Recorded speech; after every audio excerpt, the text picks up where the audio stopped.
अति का भला ना बोलना, अति की भली ना चुप, अति का भला ना बरसना, अति की भली ना धूप. Go back to your roots. Hello friends, how are you? Oil आज हमारे जीवन का एक अभिन्न अंग बन गया है.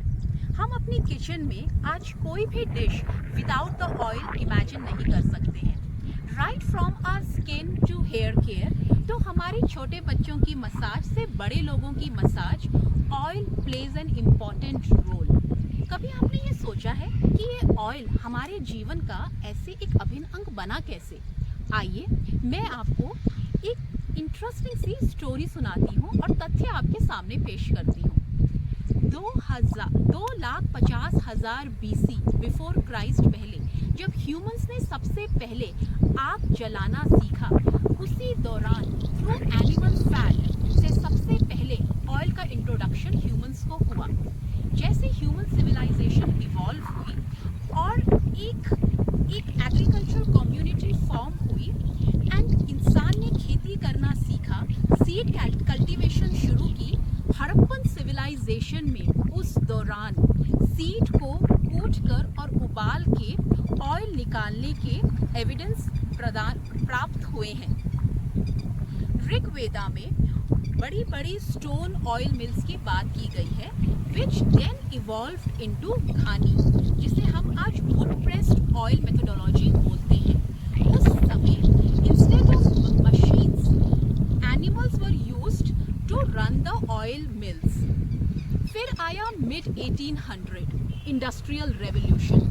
सब चीज़ों का उत्पादन इंडस्ट्रियल स्केल में हुआ. उसी दौरान ह्यूमंस को कई unknown new sources of oil extraction methodologies introduce की गई.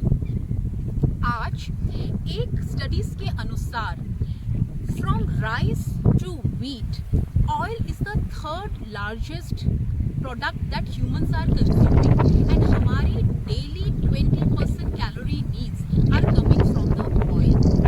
Now let's go and learn what is that major oil which came via industrial revolution.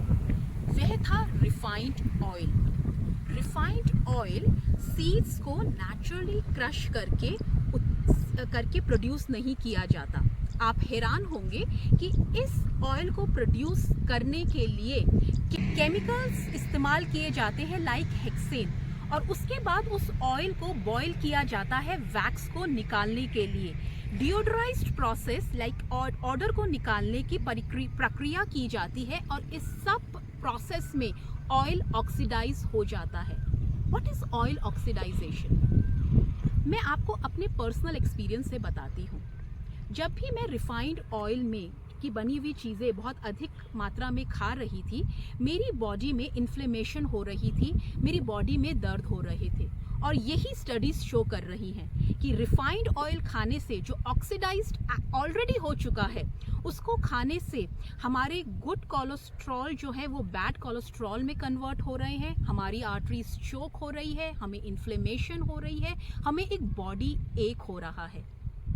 So then what is the solution? Solution मैंने आपको कहानी की शुरुआत में ही बताया था. Go back to your roots. जो ये बीज हैं, इनका ऑयल एक्सट्रैक्शन प्रोसेस जो हमारा वैदिक स्टाइल यूज़ करता था, which is like would pressed oil, उसको हमें एडॉप्ट करना है. मैं यहाँ पर भी आपको डिफरेंस बताती हूँ would pressed and cold pressed oil में. वुड प्रेस्ड ऑयल में आपका पेसल या चर्नर, जो आप वुड का जो पेसल होता है वह भी वुड का होता है, और जो आपकी बाल्टी होती है जिसमें आप ऑयल एक्सट्रैक्ट करते हैं वह भी वुड की होती है. And this process generate minimal heat and आपके ऑयल के न्यूट्रिएंट्स प्रिजर्व रहते हैं. In the cold pressed oil, पेसल जो होता है वो वुड का होता है, लेकिन पूरी जो मशीन है, बाल्टी and the machine can be of iron and steel and that generate heat. So which is better between wood and the coal? Definitely wood pressed. What is the next option? Next option है हमारी देसी गाय का घी. There are studies to show that देसी गाय का घी has a very high smoking point, तो वह oxidise नहीं होता है. दूसरी दूसरा, जब आप घी खाते हैं तब हमारे स्टमक में कुछ ऐसे एसिड जनरेट होते हैं जो फूड के न्यूट्रिएंट्स को बेटर एब्जॉर्ब करते हैं। घी के अंदर ब्यूटरिक एसिड होता है जो एंटी वायरल है। उसी तरीके से wood pressed oil like sesame oil, इसका smoking point is very high. इनके अंदर आपको बहुत रिच एंटीऑक्सीडेंट मिलते हैं। Similar goes for the mustard oil, coconut oil and groundnut oil. So guys, मैं आपको कंक्लूड करती हूँ एक बहुत ही इंटरेस्टिंग कहानी से। आपको पता है जो पानी पूरी और गोलगप्पे हम खाते हैं, उसका इन्वेंशन किसने किया था? उसका इन्वेंशन किया था महाभारत की महानायिका द्रौपदी जी ने। हमारे योद्धाओं ने भी तेल खाया है, घी खाया है, और वो तंदुरुस्त होके अपने अपना कर्म उन्होंने किया है। What we need is definitely oil, लेकिन जो कबीर जी ने कहा था और जो कान्हा भी कहते हैं गीता में कि अति का भला ना बोलना, अति की भली ना चुप, अति का भला ना बरसना, अति की भली ना धूप। So moderation is the key, quality is the key, wisdom is the key, knowledge is the key. Please follow that. Be sensible, stay connected with nature and stay blessed. अगर आपको हमारा ये वीडियो पसंद आया है या जो इन्फॉर्मेशन हम आपको प्रोवाइड कर रहे हैं, प्लीज़ अपने कमेंट सेक्शन में प्लीज़ मेंशन करिए, हमें लाइक कीजिए, हमें सब्सक्राइब कीजिए और वाच्या अर्थ कम्युनिटी का पार्ट बनिए। Thank you so much. Have a blessed day.